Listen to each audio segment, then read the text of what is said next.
Good evening, ladies and gentlemen, Skylight Music Theater family. Welcome to Skylight Social number 8 and Artists in Action number 2. I'm thrilled to be joined by my co-host, Christy Childfree. Welcome, Christy. Hi, how's it going, Michael? Going all right. This is our second Artists in Action series, which was actually motivated by an idea from Christy, which we're thrilled about. We want to welcome our Skylight friends and family. Hope you're all doing well during these challenging times. We know there's a debate coming up, and we promise to be done well before it starts. So don't forget to vote.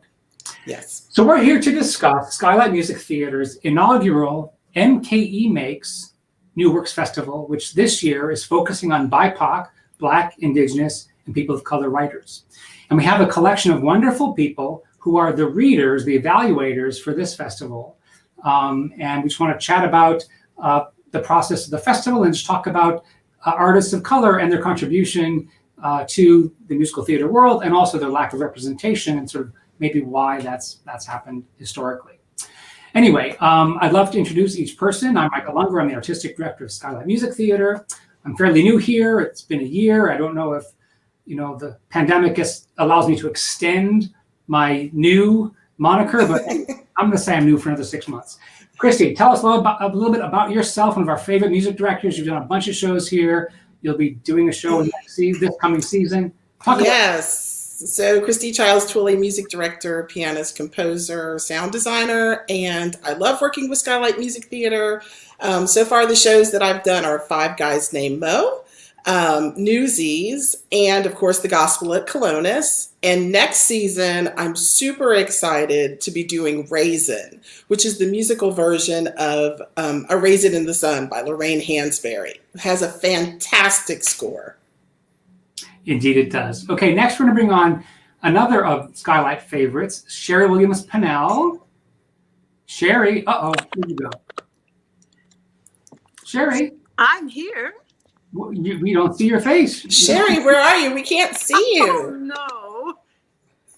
Everything was so good before. You work on that. I'm going to bring someone else in, all right? All right, thank you. David Flores, you're next. How are you, David? Fine, how are you? Good. Like I said, another one of our readers, evaluators. Tell us a little bit about yourself, David. Well, I'm a longtime resident of Milwaukee. I have performed in music, dance, and theater for the last 30 years or so. My involvement has been primarily as a performer, although I've been doing a little more directing lately. I studied music history and counterpoint and folk music and ethnomusicology and musical theater at Harvard University. My day job is with the Housing Authority of the City of Milwaukee, and I also serve on the City of Milwaukee Arts Board. So fantastic. Sheri, we have the lovely Sheri Williams Pannell. How are you? Welcome, Miss Sheri. Oh, it's so good to be with you again. Thank you for the invitation. So give the people at home a little introduction to you.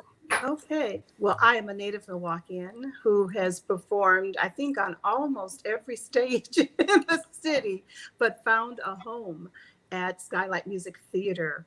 In fact, I think my first production at Skylight Music Theater was El Capitan, followed by a woman called Moses, the opera. So I really started out in opera and operetta, but my experience has taken me from the stage to working behind the scenes, working as a stage director, as an educator and playwright, and now a member of the faculty at the University of Wisconsin, Milwaukee, Peck School of the Arts, and I'm the area head for musical theater. So I love working with young people. And of course, I have to say hello to Brownsville Arts Ensemble, where I'm the artistic director, and also First Stage, where I'm associate, artistic associate. So I love my community and creating art here. I think Sheri's the mayor of theater in Milwaukee. Well, if she's not, I think we should make her theater mayor. Like, and I think that comes with a giant key and a hat, Oh, a top hat. Next, we're going to bring in Dr. Wallace Cheatham, who I think we met through Sheri, right? Yes. So she connected us to this fine man. So, Wallace, would you mind telling us a little bit about yourself and your association with the theater world and opera world? Well, I am a retired Milwaukee Public School music teacher. I was involved with the, school system for 36 years as a teacher, almost 36. Wow. And I've been involved as a church organist and choir director. Now I am involved as a church pianist at Living Hope Presbyterian Church in Menominee Falls. But for many years, I was involved as the organist and one of the choir directors at St. Mark AME Church. And I am a composer. I have a community group, and my work is listed in the catalogs of the American Alliance of Composers, Jomar Press. Some years ago, the Racine Symphony did a world premiere of one of my compositions. And so I have been pretty busy. Wonderful. That's so music. And believe it or not, some years ago, I sang in the chorus of a Skylight production. What was that? I think it was El Capitan. You see, it's been so long ago, I don't remember. And I can't remember now the person who was involved with Skylight as the director for so many years. And it was this person who really opened the door for African-American participation. Claire Richardson. Yes. Claire Richardson. Yes, Claire Richardson. Mm-hmm. He's still around. Wonderful. Yes. Oh, really? He has some age on him then. His spirit is around for sure. Yeah. Yes. All right. Great. Okay. So let's talk a little bit about artists of color and as they relate to the world of American musical theater. So I did a little research project over the past couple of days, and I have some visual aids for us here. Here we go. So these charts represent just the 257 best musical Tony-nominated and winning musicals. It doesn't include all the performance categories, director categories, writer categories. That was a little too much to deal with and to parse out for today. But this is just the Tony-nominated and Tony winner best musicals. Okay, just that one category. So of the 257 musicals that have been nominated and won Tonys, 24 were written by artists of color and that were nominated, and there were 6 writers of color who won. So of 257, 9.34% writers of color nominated, 2.33% writers of color winners. Pretty low numbers. I can't even give those statistics a drum roll. I know. You should. And the next one doesn't get any better, really. So of the 257 musicals, Black nominees, there were 17, and there were only 2 Black winners. So this is really kind of these are awful statistics. Yeah. Why are writers of color so underrepresented in the American musical theater? But let's just talk about those 2 Black authors who won. So between 1949 and 2004, there were 2 Black Tony winners. Yes. In 1975, Charlie Smalls for The Wiz. In 1978, for Fats Waller, although Mr. Waller didn't know he was writing a musical when he wrote the material for A Misbehavin'. And then since 2004, there have been 4 additional artists of color who have won. Actually, 2. Robert Lopez won twice, and Manuel Miranda won twice. So numbers are still pretty small. But Charlie Smalls and Fats Waller remain the only 2 authors of Best Musical Tony Award winners who are Black. And again, they won in 1975 and 1978 respectively. And for people that don't know who Robert Lopez is, right? He was nominated for Book of Mormon and Avenue Q, right? And then of course Lin-Manuel was nominated for In the Heights and Hamilton. Correct. Now, just as a little side journey, I decided to check out the male to female writer component, and they fared better than artists of color. And some of them, of course, are artists. Well, actually, no, there were no women. Maybe very few women who are of color were nominated. But in terms of female writers, 65 were nominated and 12 actually won. Anyway, but let's go back to talk a little bit about why historically writers of color have been so underrepresented in the American musical theater over its history. Talk.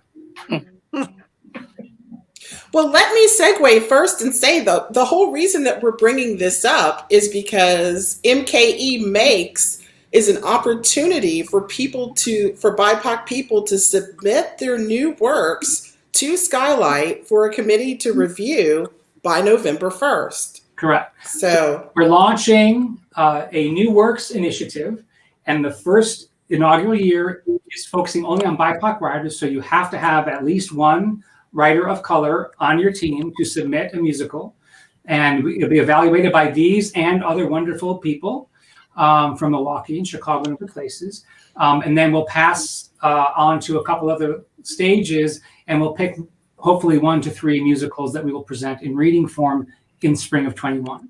So this is all part and parcel of, hey, if you know writers who are of color, who've written musicals that have never been produced before, send them to us. They cannot have been fully produced. They can be done in reading or workshop before, but cannot have had a full production in any theater before.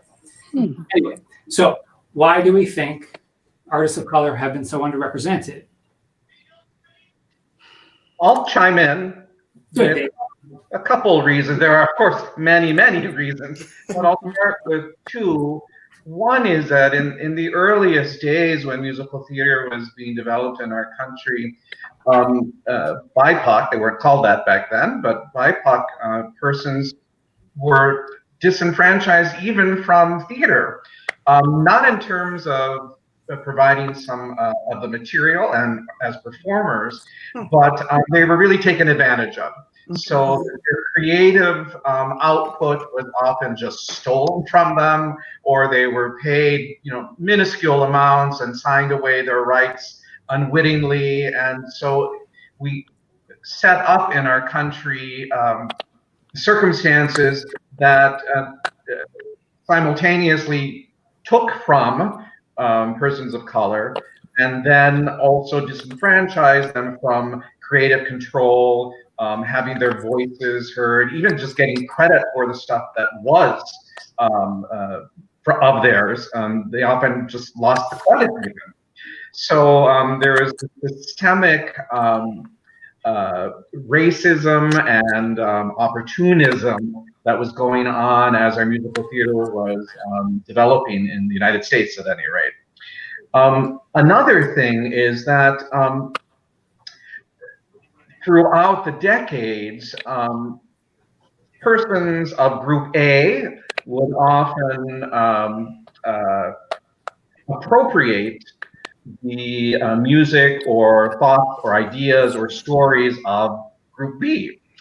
And sometimes the Group A was so successful at it, commercially and even artistically, that it gave the impression that those voices, BIPOC voices, were somehow being represented, and they were to an extent. But it fueled the idea that it was okay, that there were other people who could write about those experiences, use that musical vocabulary, but not actually employ BIPOC persons themselves as the creators. And we ended up with a great deal of really wonderful musical theater pieces that we still love and perform, watch, because they're great quality. But we sort of have fallen into the trap that, oh, there is representation and it's okay, when in fact the actual creative voices are not there in the numbers that there really could be.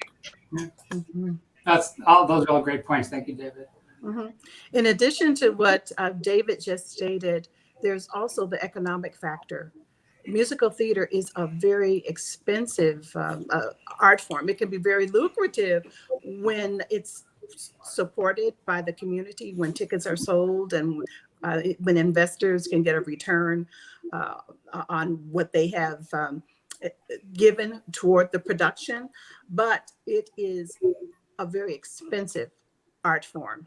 Mm-hmm. And if you don't have the backers, if you're not able to get the grants, if you're not being taken seriously as a composer, as the lyricist, if the theater company that you're associated with is not being supported through grantsmanship, it's just very difficult, as in the nonprofit as well as in the profit theater sectors. True. Excuse me. I think a lot of it lies in the fact that the people that sit on the boards, they believe that works by artists of color, writers of color, can't be successfully marketed. And a part of that is tied to whenever we are spotlighted, it's usually a part of some bigger socio-political movement. If you check it out, a lot of our work is tied to the civil rights movement or something like that. It's all a part of a bigger picture. Many people think for instance, when Sidney Poitier received the Academy Award, many people, the watchers and observers, think that that was tied to the civil rights movement. It was a long time before anybody else was considered. Leontine Price, uh, she has never to this day been able to deal with the fact that her career, as it is often evaluated, is tied to the civil rights movement. She wants to be accepted as she did it on her talent alone. It got her there. Uh, to this day, the Metropolitan Opera has not produced an opera by a Black composer, and it's not because these works don't exist. It's just that they think they can't be marketed alongside everything else. Usually it's something specifically created for that avenue. And that's what we're doing now. We are creating and have created, at least in our minds, an avenue to spotlight a Black composer or a writer of color, whereas it would be rare to just program it as a part of the season. Do we also think that maybe only certain narratives are allowed when it comes to writing and producing stories that are going to be entertainment for audiences? What does everyone think about that? Panelists and viewers too. Oh yeah, you can write in questions on the chat area or comment section, and then we'll filter them through to the. I think there is some truth to that. Audiences still see the stories as the specialty. Mm-hmm. Now it's the Black show or the Latino show, and we want to hear a story of people overcoming, etc. The narratives that we're used to hearing, and in part because they make you feel good, but they are limiting, and so I think that is an added element that restricts in that some voices of BIPOC people might feel that they're getting pigeonholed into telling a particular narrative that other people are telling them is significant or producible. when in fact they may have many, many more things that they would like to explore, but feel that they're not able to. Well, some years ago, when I was trying to find a publisher for a book entitled Dialogues on Opera and the African American Experience, I had one publisher, one of the university presses, and I have the letter somewhere buried away now, that told me outright that they would never even consider publishing a book about Black African American involvement within opera, because there was no such thing as opera as it related to the Black experience, because opera as it is defined in this country was not born in a Black culture. So these attitudes and opinions are definitely there. We do operas here also at Skylight. So if you've written an opera, that's part of MKE makes as well. Send operas, send musicals, whatever you got. If it's got music, we want it. Great. Did you have something to say about that, Sheri? Or? Well, I could say within the theater community here in Milwaukee, we often say, "Oh, February's coming, so get that play about, Harriet Tubman and Sojourner Truth, the same, characters over and over again. Get it ready, because that's what the schools are looking for. That's what people are expecting. But when you try to break out of that mold, it becomes it's a struggle. It can be a struggle. Yeah. So I'm grateful that Skylight is initiating this wonderful program. And there are other, I think about the work that First Stage has done as far as theater for young audiences as well, helping BIPOC writers to break out of the mold and present new stories to inspire audiences. And Sheri, you just curated and sort of helped initiate a Black theater festival in Milwaukee, the first one sponsored by Milwaukee Chamber, right? And Bronzeville. Yes. And I'm so grateful to Brent Hazelton, DeMonte Henning, Malkia Stampley, for inviting me to collaborate with them as a curator and as a director. And we really searched for stories that would uplift and present a different aspect of African American experience and different expressions, not just the plays and the musicals, but we went to the poets, to the visual artists, to the dancers, and they, I'll say, spoke to what's happening right in the moment with a fresh voice, a fresh expression, and very inspiring. And I'm so grateful to Milwaukee Chamber Theater for opening this avenue and initiating this new theater festival for Milwaukee. So you Michael, spell that word for me? What is it? BIPOC. Would you spell that for me? Something I this afternoon, I just said, I just want to get to the root of it. And I went to the New York Times, and there's an article by Sandra Garcia that was published in the Times June 17th of this year. And she says that BIPOC, of course, the Black, Indigenous, people of color, was first, the earliest reference was on social media in 2013. So it's still a relatively new term, but people of color, we've been called all kinds of names, not always from our own ability to name ourselves. But it's a wonderful thing when you can find, even if it's just of the moment, these things are all they're fluid. It's always changing, but to find a terminology that brings together a group of people in our country who have been marginalized for so long. But when we come together, we are powerful. That is the Black, the Indigenous, and people of color.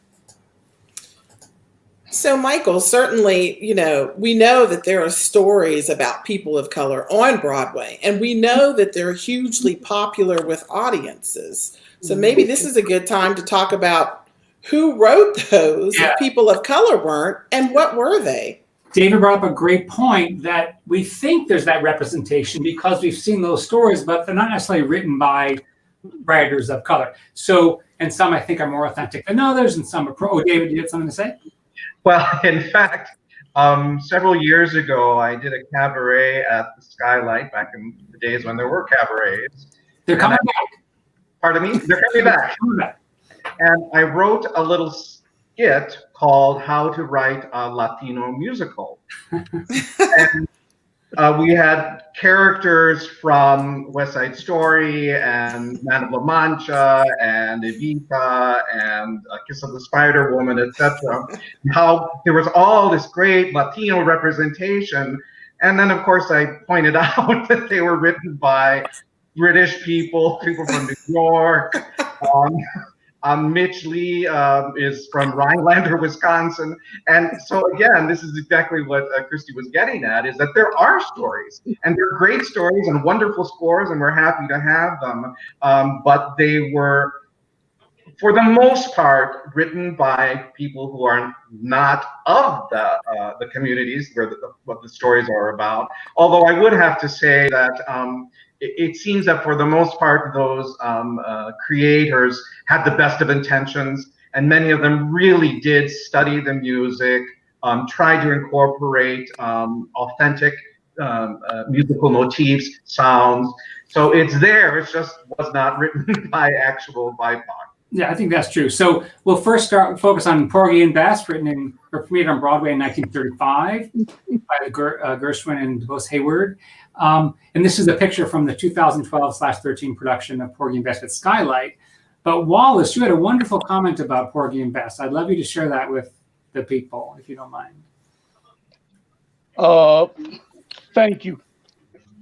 Porgy and Bess, the thing that made it a success in the beginning, and this is continually being built upon to this day. Gershwin, he did go into a Black culture in the Carolinas and studied what he thought to be a framework that he could use in for Porgy and Bess. But Gershwin, the success that he was able to have was because he made sure that he involved people that knew how to authenticate what he had in his mind and what he had gone about capturing on paper. And earlier today, I talked about the lady who trained the chorus for the first production of Porgy and Bess. This was her chorus. Eva Jesse, she had a performing choral ensemble in place.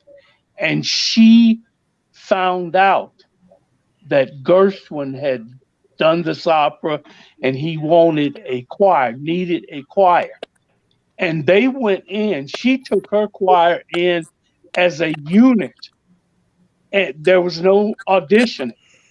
She took them in as a unit. And they, as soon as Gershwin saw them and heard them perform, he immediately said, "That's what I want."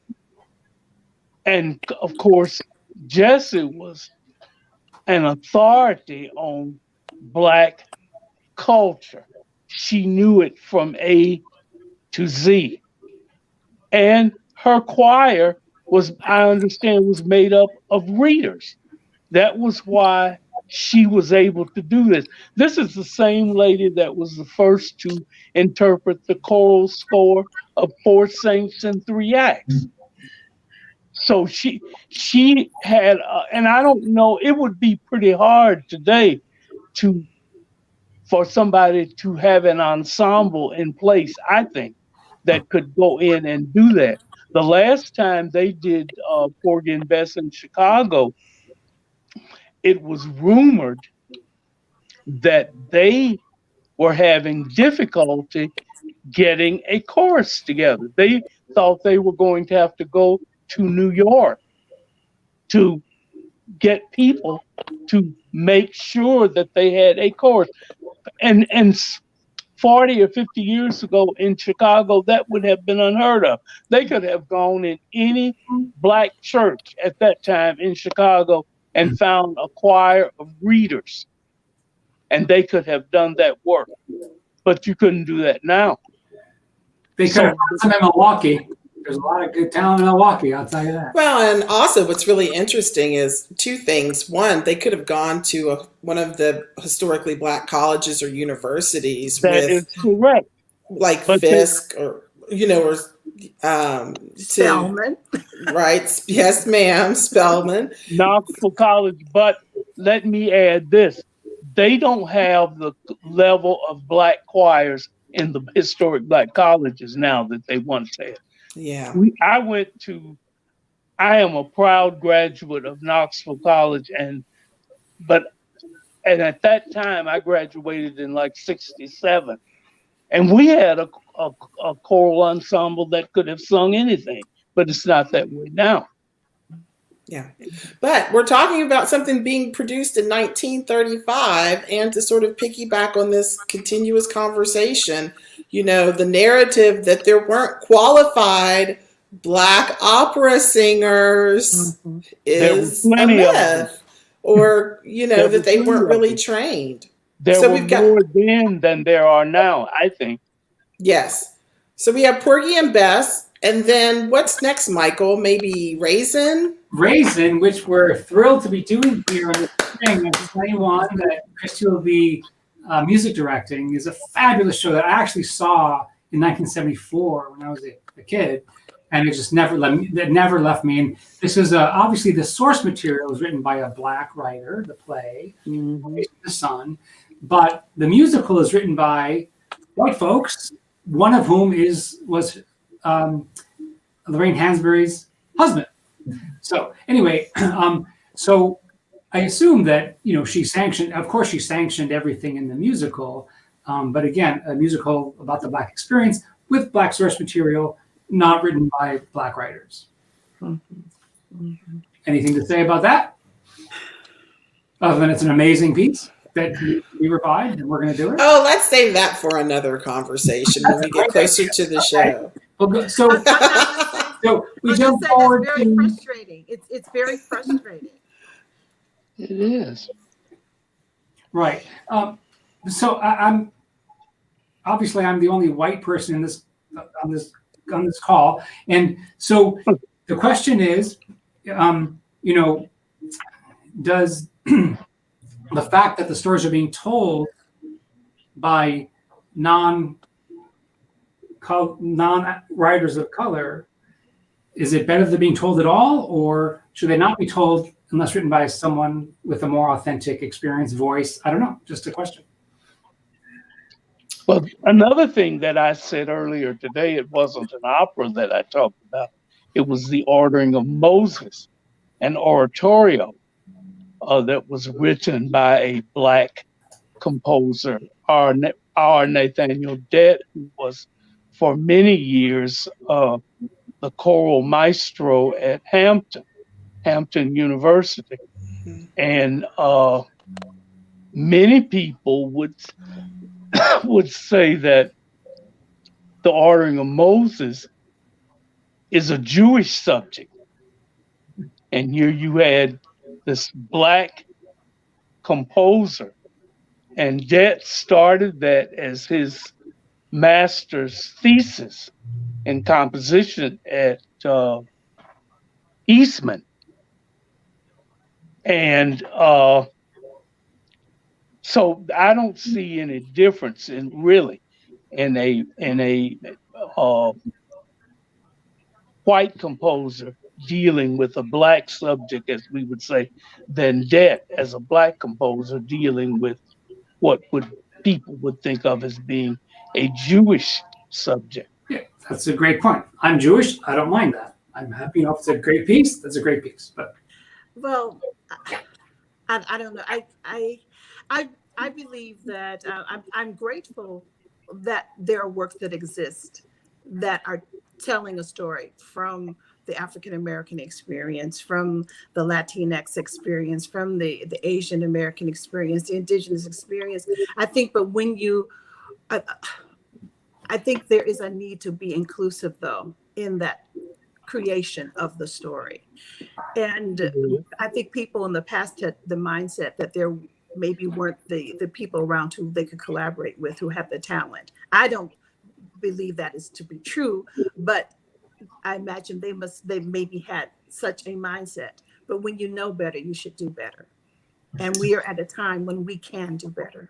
We have resources. We have the ability to research and to find the people who we can collaborate with if that sort of collaboration is necessary. But we also have people who are trained, who are talented, such as our Christy, our maestra, and our maestro, Dr. Cheatham, who have the ability to tell the story, to write the story, to orchestrate, to arrange, and to do the research and to collaborate with others within the culture, so that the voice is more authentic, rings even more true.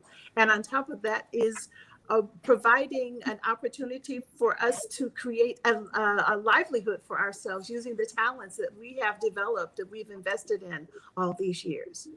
The time has come. It's past time. I think it is really important that people of color write their own stories, because then we're not stuck in what people believe are our only narratives. And so, for instance, I mean, where's the story of the people of color who were all raised in a stable family, that went to colleges and that have great jobs and careers? Where are the really wonderful love stories of people who raise families to go on to things? Where's the whimsy of stories and legends that we tell as griots? Those don't exist because we have a narrative that America will buy. Yes, Christy. So Yes. write and submit. I'm actually happy to say we've gotten quite a few submissions, and while I haven't dug in too deeply, there are many that are just musicals, and they're written by writers of color. They're not about a Black experience or an Asian experience or some other kind of experience. So, that's great to encourage just writers. Doesn't have to be writers of your one experience. David? So to answer your question, Michael, I guess the answer is I would like to see it all. I agree with you. Yes. People exploring cultures, other people other than themselves, because there's value in that.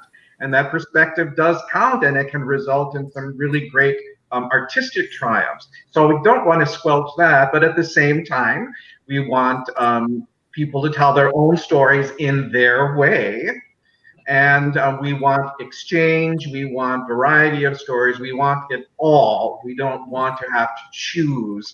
At least I think a lot of people don't want to have to choose. Right now we have to work a little on empowering the voices of those particular communities. I think that's the task at hand right now.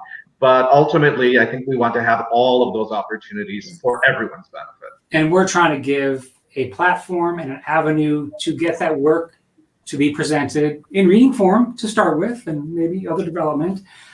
So it is the MKE Makes New Works Festival for BIPOC writers in its inaugural year. So the deadline is November 1st to submit. If you know writers, if you are a writer, please go to our website, www.skylightmusictheatre.org, and submit. So we have a couple questions, I think. Good. Yay.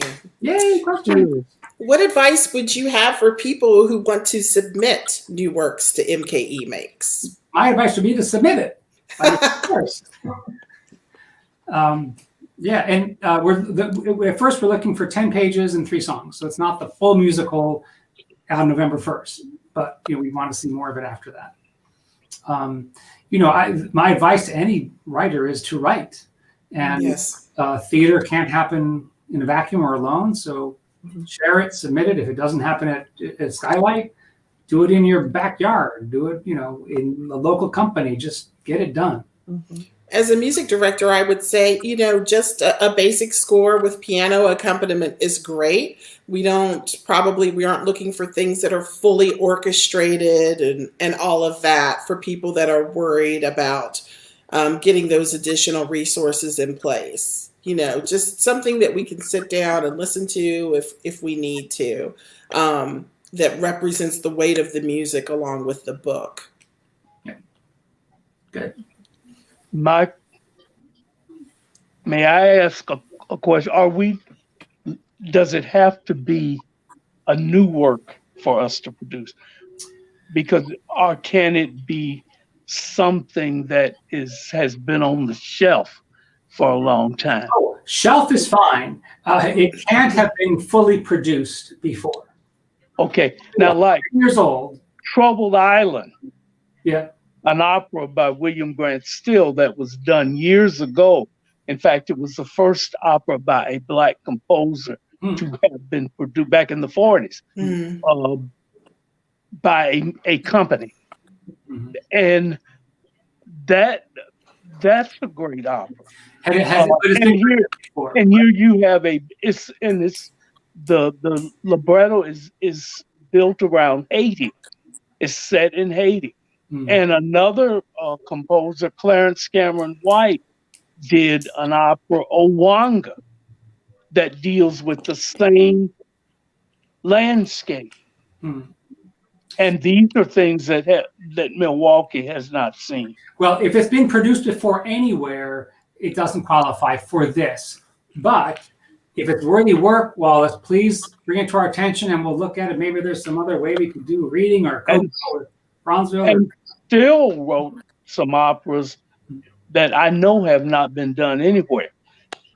We'll talk about that, Wallace. Great. That's interesting. Yeah. I know his daughter, and we could serve Judith, and she would love to give us information. All right. Great. Any more questions out there for this fine panel? So I know maybe there wasn't one posted in the Skylight chat, but I'm hosting a watch party for this. And someone said, has COVID more adversely impacted arts pursued by people of color, or has it been about the same for everyone? I think it's been about the same for everyone, but certainly here in Milwaukee, it provided an opportunity to launch a new theater festival, the Milwaukee Black Theater Festival, which provided an opportunity for 60 artists to showcase their talent, their creativity.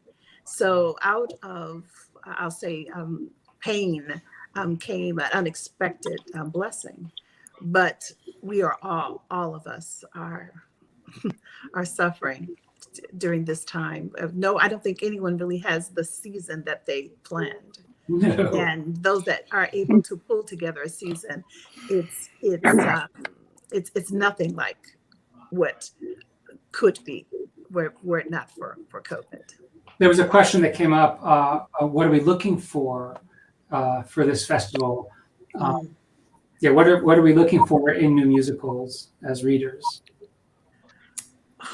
I think stories that just capture us and like hold us in that moment and that need to be told. I don't think we're necessarily looking for a specific emotion or event or anything like that. We just want really great stories. Mm-hmm. And I think that often when works for BIPOC people are being written, there's you have the concept idea, and then the story kind of evolves over time. But I think we're looking for something that holds us in the moment. Yeah. Preferably not a tragedy. That's the beauty of new work, is you don't know it till you find it. Right. We're looking for stories that move us, that characters that we care about, that we connect to. Great music is also good for musicals or operas. What about the level? The level, Oh, that's a great question. The level of the writing and the work for the actors that would be involved. yeah. Yes. Yeah, I think Skylight's a great theater, equity theater company, so I think we're really looking for something that speaks to that level or that can grow to that level if it hasn't already achieved it. Yeah. Mm. I've already had other theater companies in the area, sort of, or in the country, contact me about this festival and sort of what happens with the pieces afterwards, which we're happy to share, because the point is not to own them. The point is to celebrate them and launch them. So submit before November 1st. Thank you all for joining us. A wonderful panel of these great. We are excited to sort of shuffle the material around and hand it out and get responses. So thank you all for joining us. Everyone stay safe out there. Vote. And we'll see you next time. All right. Bye, everybody. Thank you. Bye.